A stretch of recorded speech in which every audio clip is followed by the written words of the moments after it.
വെളുത്ത് നല്ല ഭംഗിയുള്ള താമരപ്പൂക്കൾ ഒരു പാടത്ത് നിറച്ച് ഇങ്ങനെ വിടർന്ന് നിൽക്കുന്ന, രാവിലെ വിടർന്ന് നിൽക്കുന്ന മനോഹരമായ കാഴ്ച കാണണമെങ്കിൽ കൊല്ലം ജില്ലയിലെ പുത്തംകുളത്ത് എന്ന് പറഞ്ഞ സ്ഥലത്ത് പോയാൽ മതി. അവിടെ ഒരു വയലിൽ നിറച്ച്, ഒരു വയലെന്ന് പറഞ്ഞാൽ ഇച്ചിരി അങ്ങനെ വിസ്തൃതിയിൽ കിടക്കുന്ന വയലാണ്. അവിടെ നിറച്ച് ഇതുപോലുള്ള വെളുത്ത താമരപ്പൂക്കൾ ഇങ്ങനെ വിടർന്ന് നിൽക്കുന്ന കാണാം. പക്ഷേ ഞങ്ങൾ പോയപ്പോൾ സമയം താമസിച്ചു പോയിരുന്നു, മൊട്ടുകളായിപ്പോയി. അപ്പോഴത് വിടർന്ന ശേഷം പൂ അടഞ്ഞു പോയിരുന്നു. എന്നാലും നമ്മൾക്ക് ആ മൊട്ടുകളിൽ തന്നെ നമ്മൾക്ക് ആ വയലിലോട്ട് നോക്കിയാൽ തന്നെ നല്ല ഭംഗിയാണ് കാണാനായിട്ട്.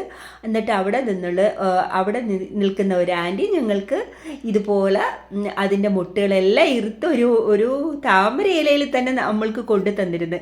എന്നിട്ട് ഇത് അവിടെ എങ്ങനെയാണ് ഈ വെളുത്ത താമരപ്പൂക്കൾ പൊതുവേ മറ്റേ ചുവന്ന താമരയെ അപേക്ഷിച്ച് കുറച്ച് കുറവാണ്. അപ്പോൾ ഇത് ദേശാടന പക്ഷികളൊക്കെ ഒരുപാട് വരുന്ന ഏരിയയാണ്. അങ്ങനെ വല്ലതും കൊണ്ടിട്ടതാകാമെന്നാണ് അവർ പറയുന്നത്. പക്ഷെ എന്താണ്ട് കണ്ടോ, നല്ല വെളുത്ത, ഞാൻ വീട്ടിൽ വന്ന മൊട്ട് പിച്ചു കൊണ്ട് വന്നിട്ട് വീട്ടിലിട്ടതാണിത്.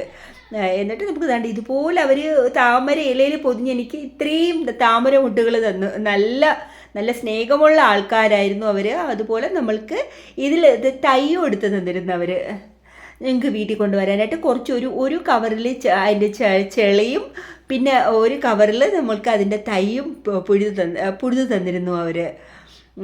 എന്നിട്ട് നമുക്ക് അവർ പുഴുതി കൊണ്ട് തന്നിട്ട് നടുന്ന രീതിയും പറഞ്ഞു തന്നിട്ടാണ് ഞങ്ങൾ വിട്ടത്.